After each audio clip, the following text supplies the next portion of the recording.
तब अयुबले जवाफ दिएर भने, मैले यस्ता धेरै कुराहरू सुनेको छु, तिमीहरू सब दुःखदायी सान्त्वना दिनेहरू हौ।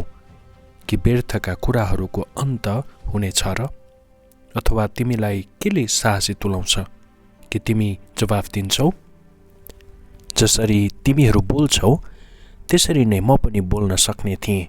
मेरो प्राणको ठाउँमा तिमीहरूको प्राण हुँदो हो त म पनि तिमीहरूको विरोधमा शब्दहरूको थुप्रो लाउन सक्ने थिएँ र तिमीहरूको विरोधमा टाउको हल्लाउने थिएँ।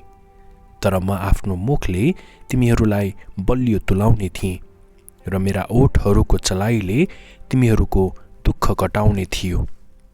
मैले बोले तापनि मेरो पीडा घट्दैन अनि म बोल्न छोडे पनि के मलाई आराम हुन्छ र? तर अहिले उहाँले मलाई थकित पार्नु भएको छ। तपाईले मेरा सारा साथी दललाई उजाड पार्नु भएको छ अनि तपाईले मलाई चाउरी नै चाउरीले पर्नु भएको छ। त्यही नै मेरो विरोधमा साक्षी हो अनि ममा आएको मेरो दुब्लोपनाले मेरो मुखमा साक्षी दिन्छ। उहाँले मलाई आफ्नो क्रोधमा तुजा तुजा पार्नुहुन्छ र मलाई घृणा गर्नुहुन्छ। उहाँले मेरो विरोधमा आफ्ना दाँत किट्नुहुन्छ। मेरा शत्रुले चाहिँ उहाँले आफ्ना आँखा तिखो पारेर मलाई हेर्नुहुन्छ। तिनीहरूले मेरो विरोधमा आफ्नो मुख बाए।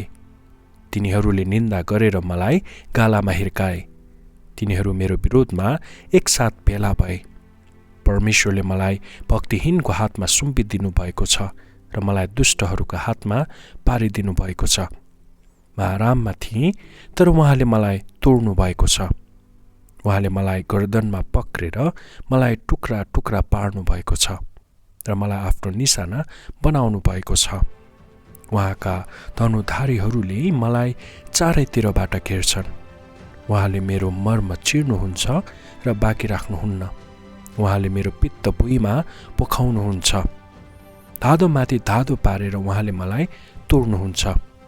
एउटा दैत्यले चाहिँ उहाँ ममाथि दगुरेर आइलाग्नुहुन्छ। मैले आफ्नो छालामाथि भाङ्राको लुगा सिलाएको छु र आफ्नो सिङ तुलोमा अशुद्ध पारेको छु। रुदा रुदा मेरो अनुहार रातो भएको छ र मेरा पलकहरूमा मृत्युको छाया छ।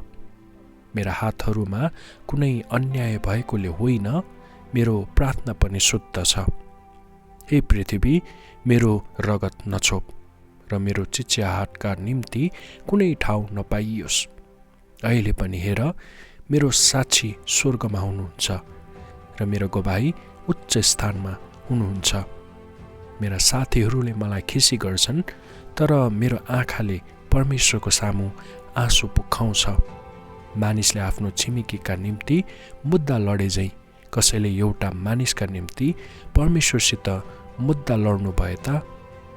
केही वर्ष बितेपछि म त्यो बाटो जानेछु जहाँबाट म फर्कने छैन।